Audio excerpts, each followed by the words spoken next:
Homélie du Père Gilbert Adam sur l'Évangile selon saint Matthieu, chapitre 25, versets 14 à 30. C'est comme un homme qui partait en voyage. Il appela ses serviteurs et leur confia ses biens. À l'un il remit une somme de 5 talents, à un autre 2 talents, au troisième un seul talent, à chacun selon ses capacités, puis il partit.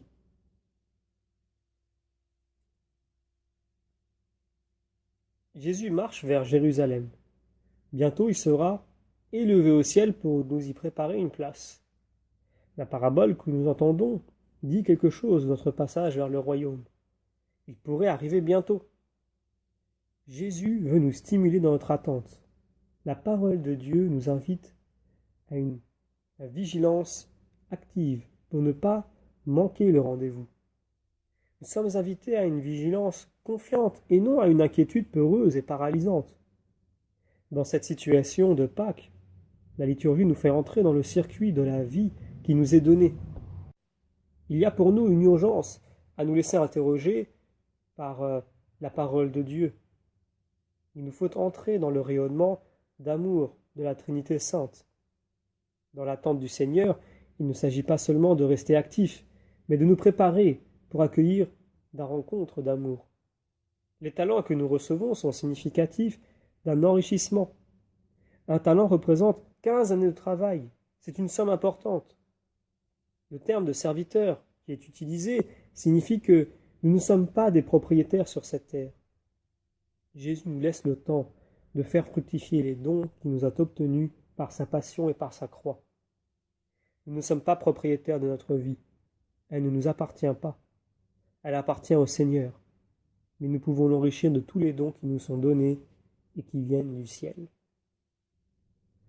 Nous continuons la lecture de l'Évangile. Aussitôt, celui qui avait reçu les 5 talents s'en alla pour les faire valoir et en gagna 5 autres. De même, celui qui avait reçu 2 talents en gagna 2 autres. Mais celui qui n'en avait reçu qu'un alla creuser la terre et cacha l'argent de son maître. Nous recevons notre vie humaine de Dieu avec beaucoup de capacité. Cette vie nous est offerte comme un cadeau très merveilleux. Jésus nous constitue gérants de son amour. Ce qui nous donne gratuitement et nous invite à le lui redonner enrichi de la manière dont nous lui avons répondu avec amour. La confiance et la gratuité sont le climat fécond de l'amour. Celui qui a recevra encore, il sera dans l'abondance.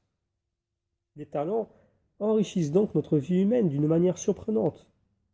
Le capital a doublé, c'est une façon de s'exprimer en parlant de la vie divine. Le don s'est décuplé à l'infini.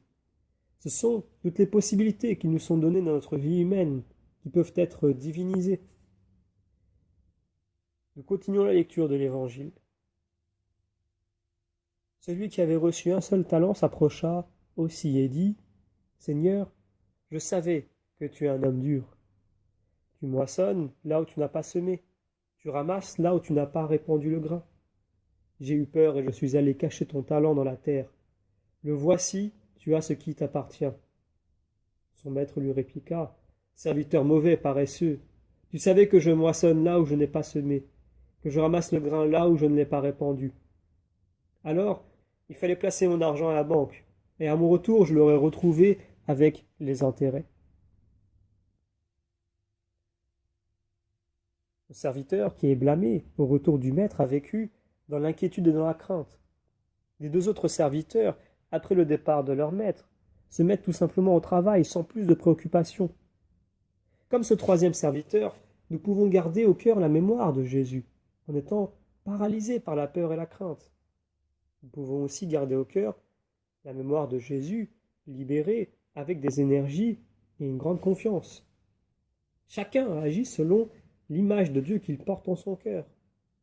Si nous gardons au cœur la mémoire du Seigneur Jésus, dans la pensée de sa miséricorde qui résonne en nous, c'est un espace ouvert à notre liberté et à notre responsabilité pour faire fructifier nos dons et pour préparer la venue du royaume. Thérèse de Lisieux nous disait « C'est la confiance, et rien que la confiance, qui nous conduit à l'amour. » Cette rencontre est une rencontre d'amour, celle du bien-aimé avec sa bien-aimée. Cette bien-aimée c'est chacun de nous identifié à son bien-aimé. Nous comprenons le talent comme le don de Dieu qui nous est donné et qui est encore plus précieux que notre vie puisqu'il est enrichi à l'infini. Demandons la grâce de comprendre le cadeau que Dieu nous fait en nous donnant la vie divine.